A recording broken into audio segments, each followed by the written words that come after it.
Les pyramides de Gizeh ont été jusqu'au XXe siècle les plus importantes constructions humaines de la planète.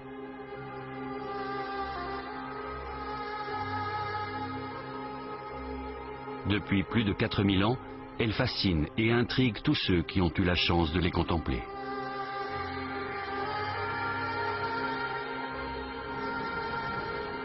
Par qui ont-elles été construites et comment? Les explications les plus extravagantes ont été avancées.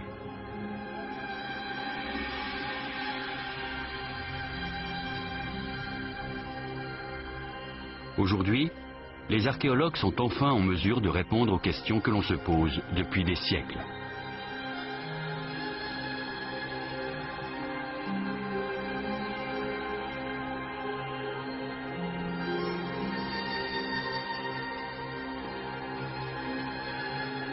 Un certain nombre de découvertes faites à l'ombre des pyramides ont chamboulé les vieilles idées reçues et ont permis de réécrire l'histoire de l'Égypte ancienne. En retrouvant les hommes qui ont bâti les pyramides, les archéologues ont éclairé d'une lumière nouvelle certains aspects étonnants d'un lointain passé. Pour l'instant, nous avons simplement réussi à ouvrir des petites fenêtres sur une réalité oubliée. Les informations recueillies nous permettent de ramener ces hommes et ces femmes à la vie et de reconstruire ce qu'était leur existence. Nous sommes en train d'écrire le chapitre sur la construction des pyramides dans le grand livre d'histoire et d'archéologie égyptienne. Ce sera le chapitre le plus important.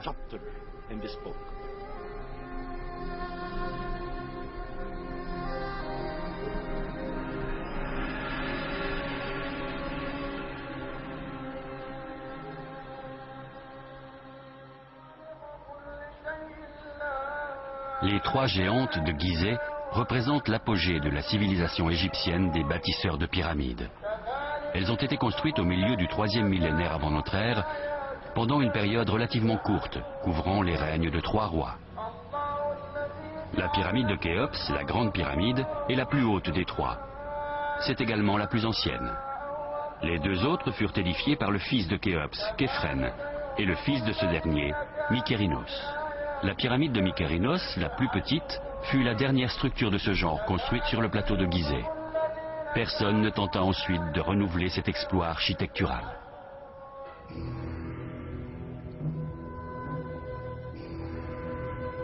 Les techniques employées par les pharaons pour faire bâtir ces gigantesques tombeaux sont longtemps restées un mystère.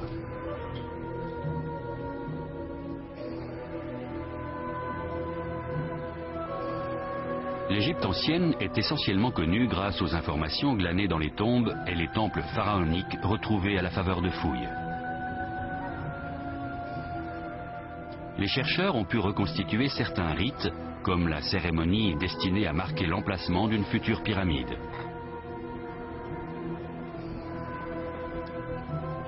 En revanche, on ignore tout des hommes qui ont participé au chantier et des moyens dont ils disposaient. L'histoire n'a rien retenu d'eux.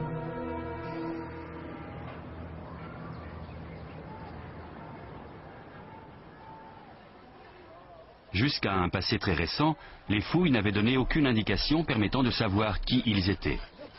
L'idée qu'on se faisait d'eux était fondée sur des images colportées au fil des siècles par la tradition orale ou écrite. On a longtemps dit par exemple que les pyramides avaient été construites par des esclaves. C'est notamment ce qu'a affirmé l'historien grec Hérodote à l'issue d'un voyage en Égypte 2000 ans après l'achèvement des travaux. Une vision des choses qui s'est perpétuée jusqu'au XXe siècle, dans les films à grand spectacle. Cette thèse a pourtant fini par voler en éclats à la suite d'une série de découvertes réalisées au cours des 10 dernières années.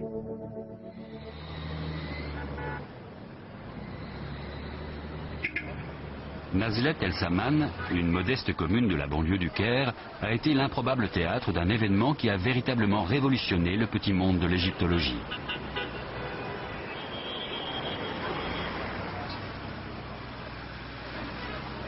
En 1990, un tractopelle qui travaille sur un chantier à la périphérie de l'agglomération tombe un jour sur un gros bloc de pierre enfoui sous le sable.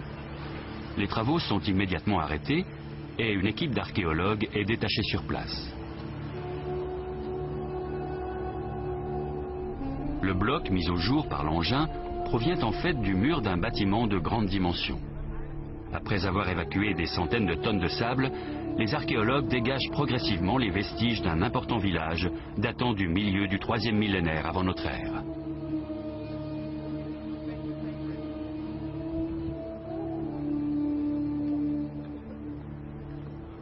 Les ruines retrouvées s'étendent sur un peu plus d'1 km², mais certains indices donnent à penser qu'elles ne représentent qu'une petite partie de ce qui devait être à l'origine une véritable ville. Est-ce là qu'ont vécu les bâtisseurs des pyramides? S'agit-il de la cité perdue qu'on a si longtemps cherchée? Les fouilles sont dirigées par l'égyptologue Mark Lehner. Un certain nombre d'éléments indiquent que nous sommes probablement en présence de maisons d'ouvriers. Et en même temps, les objets que nous y avons retrouvés montrent qu'il s'agit avant tout d'un lieu de production. L'une des premières choses que nous ayons mises au jour, ce sont des fours à pain, des fours entiers. Ils faisaient le pain dans d'énormes récipients en terre. Certains pesaient jusqu'à 25 kilos. C'étaient de gros pots en terre bien épaisse avec un rebord en forme de cloche retournée. De véritables machines portatives à fabriquer du pain. La présence de centaines de moules et de fours à pain indiquait que le site avait pour vocation de préparer d'importantes quantités de nourriture. Une importante population devait par conséquent habiter dans les parages. S'agissait-il des ouvriers des pyramides? La réponse à cette question allait être donnée grâce à une autre découverte, faite tout à fait par hasard, dans les dunes surplombant le site, par le directeur des études archéologiques du plateau de Gizeh, Zahi Hawass. Le responsable de la surveillance est venu me dire que le cheval d'une dame qui se promenait sur le site avait glissé dans le sable et que son pied avait fait apparaître un pan de mur en briques. Je suis tout de suite allé voir et j'ai découvert un muret de briques de terre crue. Je me suis dit, ça y est, on a retrouvé les tombes des bâtisseurs de pyramides.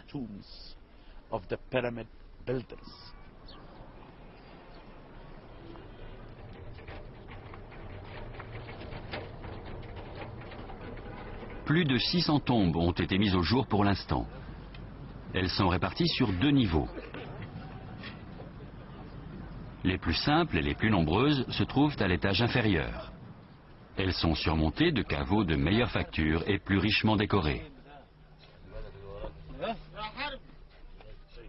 Ces tombes ne contiennent aucune momie, mais de simples ossements entourés d'objets quotidiens, d'outils et de poteries.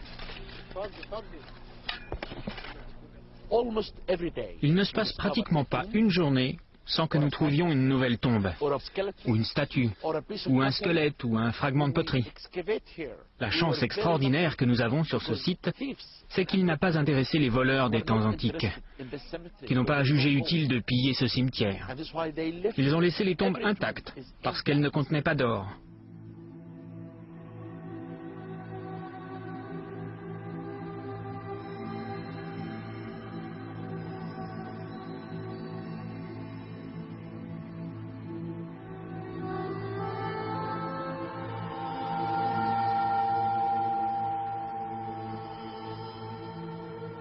Non seulement les tombes étaient intactes, mais certaines d'entre elles étaient ornées de bas-reliefs qui faisaient allusion à la construction des pyramides. Des ornementations qui confirmaient certaines hypothèses suggérées par les résultats des fouilles entreprises dans le village en contrebas.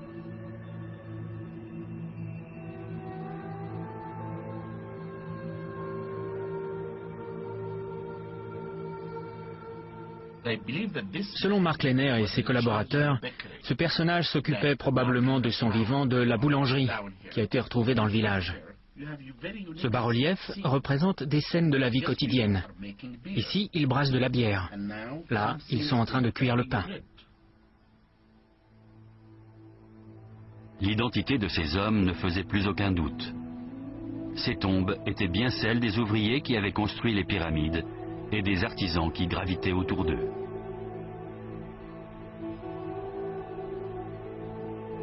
Les tombes des responsables de l'intendance voisinaient visiblement avec celles de personnages beaucoup plus importants.